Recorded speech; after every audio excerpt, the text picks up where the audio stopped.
आदरणीय मेरे प्रिय दोस्तों और भक्तों, क्या आपने कभी तुलसी विवाह एकादशी या रमा एकादशी का महात्म जाना है? दोस्तों, मैं आपको बताता हूँ। दोस्तों, कार्तिक शुक्ला एकादशी, इसको रमा एकादशी या तुलसी विवाह एकादशी के नाम से भी जाना जाता है। दोस्तों, कहीं कहीं पर कृष्ण एकादशी को भी रमा विष्णु पत्नी लक्ष्मी हैं, तुलसी भी विष्णु प्रिय है। इस व्रत को करने से मृत्यु को भी जीता जा सकता है, ऐसी कथा है। दोस्तों, चंद्रभागा के पति शोभन ने विवशता में यह व्रत किया था। उसकी मृत्यु के पश्चात उसका पत्नी के द्वारा किए गए इस व्रत के प्रभाव से उसे पुनर्जीवन मिल गया। दोस्तों, हरिप्रिया तुलसी का विवाह शालिग्राम से किया जाता है। तुलसी को वधू की तरह सजाया जाता है। 108 परिक्रमा करके भोग पकवान चढ़ाकर तब भोजन किया जाता है। चौक पूरा किया जाता है। कहीं कहीं भित्ति चित्र भी बनाए जाते हैं। किस प्रकार वृंदा के पति जालंधर को लोकहित में मारने के लिए विष्णु को शालिग्राम बनना पड़ा और वृंदा को तुलसी वृक्ष, इसकी कथा कही जाती है।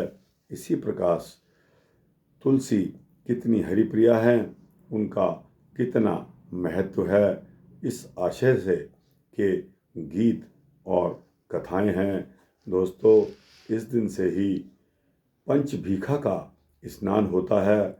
जो पूरा कार्तिक नहीं नहा पाते, वे 5 दिन नियम पूर्वक नहाते हैं।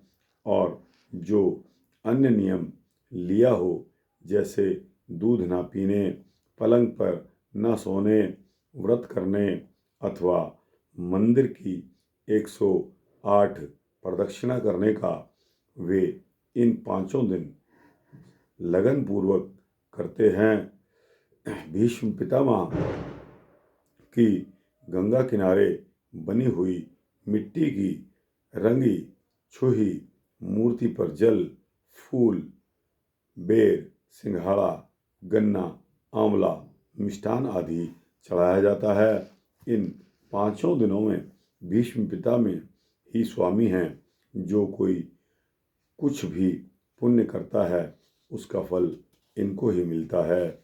इस दिन से 5 दिन तक पंचभीखा की कहानी कही जाती है।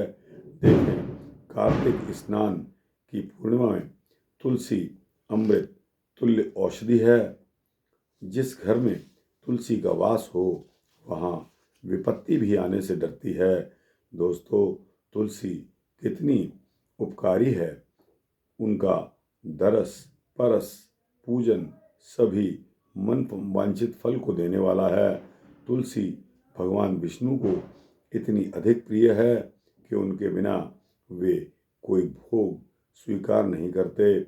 इसलिए तुलसी को विष्णु प्रिया भी कहते हैं। भगवान का यह चरित्र बताता है कि स्त्री का कितना सम्मान होना चाहिए।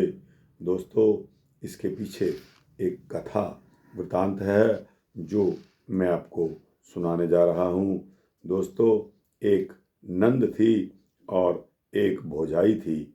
ननद तुलसी की बहुत पूजा करती थी। कार्तिक भर तो वह तुलसी माता की पूजा पूरे विधि विधान से करती थी। प्रातःकाल ब्रह्म मुहूर्त में उठकर वह स्नान करने जाती थी और नहा धोकर तुलसी का चौरा लीपती थी। चौरा लीपने से जो लीझी गोबर और मिट्टी बचती थी, उसे एक कोठरी में जमा कर देती थी। नित्य सायंकाल तुलसी में दीपक जलाती थी। उसकी भाभी उससे बहुत ईर्ष्या करती थी। उसे तुलसी को जल चढ़ाते या दीपक जलाते देखती तो कहा करती थी कि चाहे कितना भी पूजा पाठ करो, तुलसी पूजो, पर तुम्हारा विवाह तो मुझे करना है। मैं तो तुम्हारे लिए कुकुर यानी कुत्ता वर ही ढूंढवाऊंगी।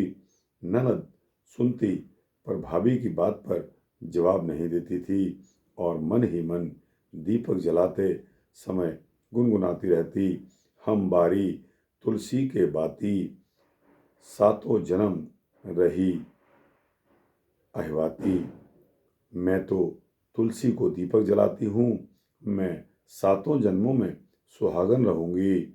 उसकी भाभी अपने पति से कहती कि नंद जी के लिए कुत्ता वर ढूंढकर उसका टीका करवा दो। भाई कहता, मैं अपनी बहन के लिए भला ऐसा कैसे कर सकता हूँ। माता पिता नहीं रहे तो अब उनकी जगह पर मैं तो हूं ना। पर बहन के लिए वर खोजते खोजते भाई जब परेशान हो उठा, लेकिन योग्य वर नहीं मिला। इधर पत्नी रोज रोज चिक चिक करती कि कुत्ते का टीका कर आओ। सुनते सुनते वह क्रोधित हो उठा और एक दिन वह एक कुत्ते का टीका बहन के लिए कर आया। घर जाकर पत्नी को जब यह बात बताई तो वह बहुत प्रसन्न हुई, पर बेचारी बहन सुनकर बहुत दुखी हुई। लेकिन उसकी पूजा पाठ में अभी भी कोई कमी नहीं आई। दोस्तों, भाभी रोजाना उसको ताना देने लगी, ननद रानी, इतना पूजा पाठ करने से क्या लाभ है, तुम्हारा टीका तो कुत्ते से कर दिया गया है। घर की जितनी जूठन बचे और बासी रोटी या भोजन जो भी बचे, सब उसे दिखाकर एक कोने में भाभी डालने लगी, यह कहकर कि नंदोई आएंगे तो इन्हें खिलाऊंगी। नंदोई ननद चुपचाप सुनती और तुलसी ननद चुपचाप सुनती और तुलसी माता का ध्यान करती।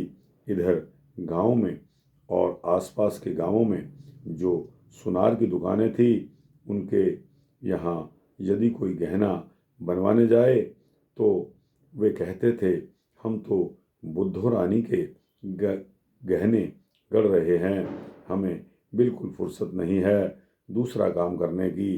गांव के और आसपास के गांवों में के दर्जी किसी का काम आने पर कहते, भैया हम बुद्धो रानी के कपड़े सिल रहे हैं, हमें और किसी के कपड़े की सिलने की फुर्सत नहीं है। सब लोग बड़े परेशान थे कि वह बुद्धो रानी कौन है जिनका इतना बड़ा काम फैला हुआ है। देखते देखते विवाह का दिन आया। बारात के स्वागत की क्या तैयारी करनी थी, भाभी ने कह दिया, बासी रोटी की ढेर लगी है, कुत्ते के आगे डाल दूंगी। पर जब बारात आने लगी तो आसपास के इलाके के सभी लोग दंग रह गए। इतनी बड़ी बारात आज तक किसी ने देखी नहीं होगी। हाथी घोड़े पालकी नाच बाजा खेल तमाशा लाव लश्कर से पूरा गांव और गांव का पूरा सिवान भर गया। कहीं सरसों रखने तक की भी जगह नहीं बची। सब लोग पूछने लगे कि भाई भैया यह बारात किसकी है, कहाँ जा रही है। बाराती कहते कि भैया हम तो बुद्धो रानी के ब्याहने जा रहे हैं। बारात जब दरवाजे पर आ गई तो भाभी अपने पति से नाराज होकर बोली, तुम तो कह रहे थे कि कुत्ते का टीका किया है और बारात आई है किसी राजा महाराजा के यहाँ से, तुमने मुझसे छल किया है। भाई चुप रहा, क्या उत्तर देता। वह चिंता के मारे मरा जा रहा था कि अब इज्जत कैसे बचेगी। अब उसकी बहन बुद्धो रानी अपने भाई से बोली कि भैया यह लो चाबी और तुलसी माता की बगल वाली कोठरी का ताला खोल दो। भाई क्रोध में भरकर बोल उठा कि क्या रखा है उस कोठरी में, कोई सोना चांदी तो तुमने रखा नहीं होगा। गोबर व्यंजन और 56 भोग भरे पड़े हैं। बारातियों ने छक कर भोजन किया। हाथी घोड़े भी पेट भरकर खा चुके थे और तब भी भोजन बचा रह गया। बुद्धो रानी का विवाह कुकुर से हो गया और वह विदा हुई। भाभी ने एक मिट्टी की पोटली ननद की गोद में डाल दी। रास्ते में कुकुर दूल्हे को भूख लगी तो उसने बुद्धो रानी से कुछ खाने को मांगा। बुद्धो रानी ने पोटली खोली तो उसमें स्वादिष्ट मिठाइयाँ पकवान निकले। सब ने खाया पिया और सब उसके पश्चात घर पहुँचे। बुद्धो रानी अपने पति के पास सुख से रहने लगी। एक दिन एक पड़ोसन बुद्धो रानी से बोली कि तुम्हारे पति तुम पर विश्वास नहीं करते क्योंकि उन्होंने सारे घर की चाबी तुम्हें दे दी पर एक कोठरी की चाबी नहीं दी है। यह सुनकर बुद्धो रानी रूठ कर लेट गई। पति ने बहुत समझाया कि तुम जिद मत करो पर वह नहीं मानी। तब उन्होंने चाबी पकड़ा दी। पति के चले जाने पर बुद्धो रानी ने जब कोठरी खोली तो क्या देखा कि उसमें उनके मृत पिता और माँ उल्टे टंगे हुए हैं। उनके लौटने पर वे रोने लगी कि महाराज यह कैसी बात है। पति बोले इसलिए तुम्हें मना कर रहा था, जैसी इनकी करनी है वैसा ही फल भोग रहे हैं। पर बुद्धो रानी जब रोते हुए अपने माँ बाप के उद्धार के लिए प्रार्थना करने लगी तब उन्हें दया आ गई और उन्होंने उनके माता पिता का उद्धार कर दिया। वे स्वर्गलोक को गए। बुद्धो रानी के पति कुकुर के रूप में स्वयं विष्णु भगवान थे जो तुलसी की पूजा से प्रसन्न होकर बुद्धो रानी को वरदान देने पति के रूप में आए थे। बुद्धो रानी को जैसा सुख मिला भगवान करे सभी को मिले। तो दोस्तों यह वृतांत जो मैंने आपको रमा एकादशी और तुलसी विवाह एकादशी का सुनाया है वह यहाँ समाप्त होता है। आपको पता लग गया होगा कि तुलसी की पूजा से प्रसन्न होकर बुद्धो रानी को वरदान देने पति के रूप में कौन आए? भगवान विष्णु। दोस्तों कितनी बड़ी बात है, भगवान विष्णु का आगमन इस मौके पर हुआ। कितना पवित्र वृतांत रहा होगा। दोस्तों यह यहाँ समाप्त होता है। आपको कैसा लगा? अच्छा लगा हो इसको लाइक और शेयर करते हुए अपने दोस्तों भक्तों जिज्ञासुओं को अवश्य भेजना। चैनल को सब्सक्राइब करने पर आपको आने वाले सभी वृतांत समय से मिलते रहेंगे, ऐसा मेरा संकल्प है। दोस्तों जय श्री विष्णु हरि, जय श्री हरि, जय श्रीमन नारायण, जय श्री राधे कृष्णा।